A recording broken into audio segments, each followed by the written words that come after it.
Hello, my name is Siobhan Sweet and welcome back to my kitchen. So today I'm going to show you how to make a pavlova. I'm off out this evening and I've literally got 4 hours and I thought I'd rustle up a pavlova. I've got some spare fruit in the fridge and cream, so this will be perfect. So we're going to start by cracking the eggs. We've got 4 eggs and I'm just going to need the egg whites from them. So I always use my hands because you've got less chance of breaking the egg yolk. You just crack it straight into your hand.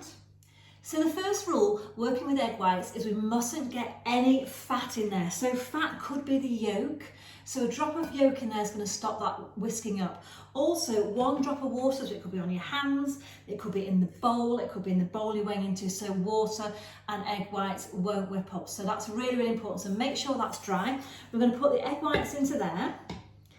And then I'm going to use my machine. It's far easier on a machine. Doing it by hand, it's difficult to get the thickness and the glossiness of it. And I'm going to add in very, very slowly 250 grams of caster sugar. So you can see that now, it's quite thick. That's only taken about 45 seconds. And now I'm going to slowly add in the caster sugar. Don't be tempted to throw it in too fast, just gently drizzle it in until it's all gone. So that's 250 grams of caster sugar.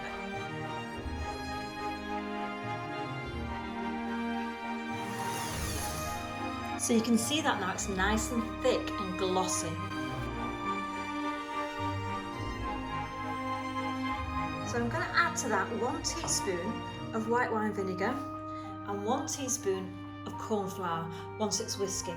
Don't leave it whisking too long, just bring that together and that'll be it.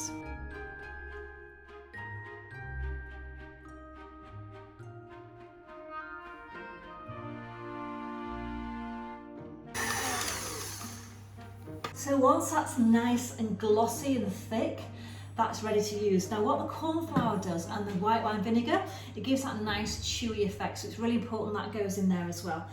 And we're just going to blob that onto a tray. Now I've got some silicone paper here already and I've drawn a circle just for a guide. Top tip, you know I like to give you them, make sure you turn your paper over. So I've drawn on that side and I'm going to turn it over.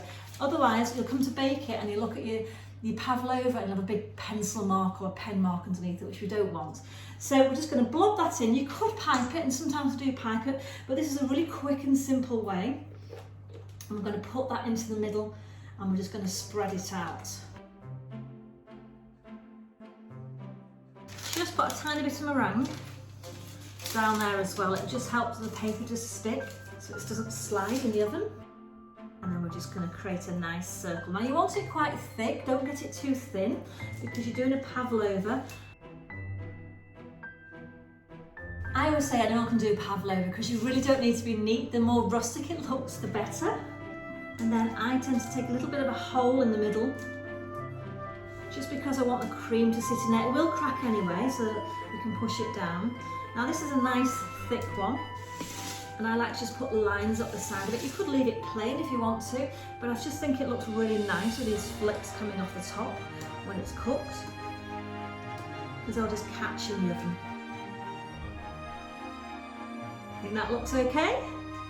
And that is it, it's ready to go in the oven now. So that's it done already. Doesn't that look gorgeous? That I'm going to pop that into my oven, 140°C, for approximately an hour and 15. I'll just turn the oven off and leave it to sit in there just to dry out.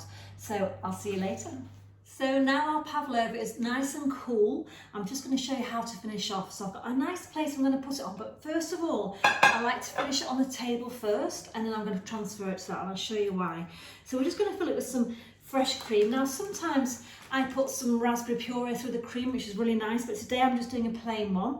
I don't personally like putting vanilla and icing sugar in because I find that quite sweet anyway, so I think the balance of flavours is really good, and with the fresh fruit. So you can just dollop it in. It's only because I've got some in a piping bag. So I'm going to whiz that round there. And I've got the spare fruit, I'm just going to pop that on top. So once you're happy with all the fruit, get as much fruit on as you can. I'm just going to finish it off with a little bit of feathering of chocolate. So I've just melted some chocolate in a bowl into a piping bag and I'm going to spin it over finely. Now I like a nice fine line over it. I just think it looks nicer. That's why I don't put it on the plate. And I'm just going to lift that onto a plate and that is ready to go. So there we have a really simple, quick, easy pavlova. So I'm off to another party tonight. I'm partying out this week and I'm taking this with me. So have to dash, gotta go and get ready. Thumbs up if you like it, please subscribe. See you on the next one. Bye.